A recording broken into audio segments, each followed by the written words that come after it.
முக்கிய செய்தி சென்னை அண்ணா சாலை, நுங்கம்பாக்கம், கோயம்பேடு உள்ளிட்ட பகுதிகளில் பயங்கர சத்தத்துடன் பலத்த காற்று வீசி வருகிறது. முக்கிய செய்தியாக பார்க்கிறோம்.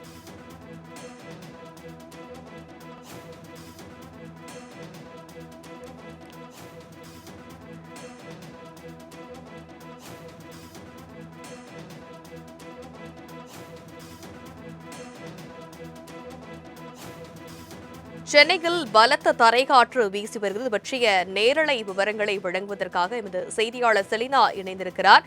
வணக்கம் செலினா, நீங்கள் தற்பொழுது எந்த பகுதியில் இருக்கீங்க? அங்கு காற்று எவ்வளவு வேகமாக வீசி வருகிறது? வாகன ஓட்டிகள் மத்தியில் என்ன நடவடிக்கை மேற்கொள்ளப்பட்டிருக்கு போலீசார் தரப்பிலிருந்து?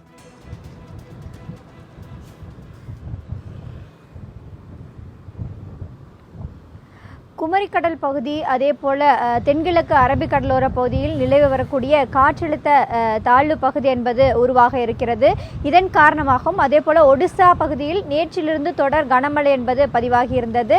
அந்த காற்றின் வேகம் என்பது ஆந்திரா கரையை கடந்து தமிழக கடலோர பகுதிகளுக்கு நெருங்க இருப்பதாக வானிலை ஆய்வு மையம் தெரிவித்திருக்கிறது. இதன் காரணமாக சென்னையை பொறுத்தவரையிலும் அதிகாலையிலிருந்தே வானம் மேகமூட்டத்துடன் குளிர்ந்த காற்று என்பது வீசி வந்தது. இந்த நிலையில்தான் தற்பொழுது தரைக்காற்று என்பது சென்னை முழுவதுமாகவே தொடர்ந்து அதிகரித்து வருகிறது. குறிப்பாக 50லிருந்து 60 கிலோமீட்டர் வேகத்திற்கு தரைக்காற்று என்பது வீசுவதற்கான வாய்ப்பு இருக்கக்கூடும் என்றும் வானிலை ஆய்வு மையம் தெரிவித்திருக்கிறது. இதன் காரணமாக தமிழகத்தை பொறுத்தவரையிலும் பல்வேறு மாவட்டங்களில் அடுத்து வரக்கூடிய 4 நாட்களுக்கு கனமழைக்கான வாய்ப்பு இருக்கக்கூடும் என்று வானிலை ஆய்வு மையம் தெரிவித்திருக்கக்கூடிய நிலையில் சென்னையை பொறுத்தவரையிலும் தரைக்காற்று என்பது வேகமாக வீசி வருகிறது. குறிப்பாக நாம் நின்று இருக்கக்கூடிய பட்டினம்பாக்கம் பகுதியை பொறுத்தவரையிலும் தரைக்காற்று என்பது பலத்த காற்று என்பது வீசி வருகிறது.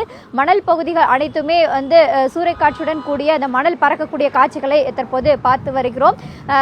கடல் பகுதியை பொறுத்தவரையிலும் கடல் அலை என்பது வேகமாக இல்லை என்றாலும் கூட மணல் பரப்பில் அதிகமாக அந்த மணல் என்பது காற்றில் பறக்கக்கூடிய காட்சிகளையும் பார்த்து வருகிறோம். குறிப்பாக தொடர்ந்து சென்னையை பொறுத்தவரையிலும் கடந்த 2-3 நாட்களாகவே வெயில் 100 டிகிரியை தாண்டி இருந்தது. இந்த நிலையில்தான் தற்பொழுது இந்த தரைக்காற்றும் அதே போல வானம் மேகமூட்டத்துடன் காணப்பட்டு வரக்கூடிய நிலையில் பொதுமக்கள் மகிழ்ச்சி அடைந்திருக்கிறார்கள். குறிப்பாக காலையிலேயே கடற்கரைகளுக்கு பொதுமக்கள் அதிகமாக வரக்கூடிய காட்சிகளையும் தற்போது பார்த்து வருகிறோம்.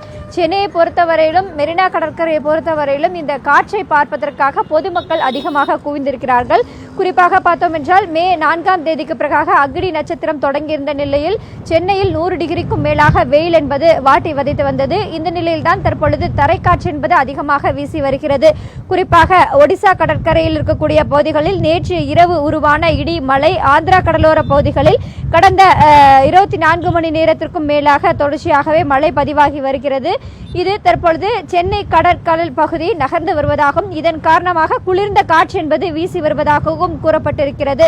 இந்த நிலையில் அடுத்து வரக்கூடிய 3 மணி நேரத்தை பொறுத்தவரையிலும் காலை 10 மணி வரையிலுமே சென்னை, செங்கல்பட்டு, திருவள்ளூர், காஞ்சிபுரம், ராணிப்பேட்டை, திருவண்ணாமலை, வேலூர், விழுப்புரம் ஆகிய மாவட்டங்கள் மற்றும் புதுச்சேரியை பொறுத்தவரையிலும் இடி மின்னலுடன் கூடிய மிதமான மழைக்கு வாய்ப்பு இருக்கக்கூடும் என்றும் வானிலை ஆய்வு மையம் எச்சரிக்கை விடுக்கப்பட்டிருக்கிறது. இந்த நிலையில்தான் சென்னையை பொறுத்தவரையிலும் காற்று என்பது பலத்த காற்று வீசி வருகிறது. ஆங்காங்கே தடுப்புகள் வைத்திருந்த நிலையில் தடுப்புகள் அனைத்தும் காற்றிற்கு வேகமாக அடித்து செல்லக்கூடிய காட்சிகளையும் பார்த்து வருகிறோம்.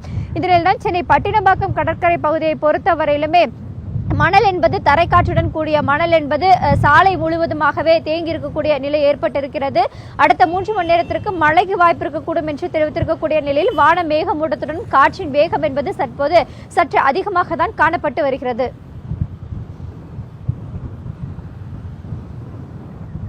கள விவரங்களை வழங்கியமைக்கு நன்றி செலினா.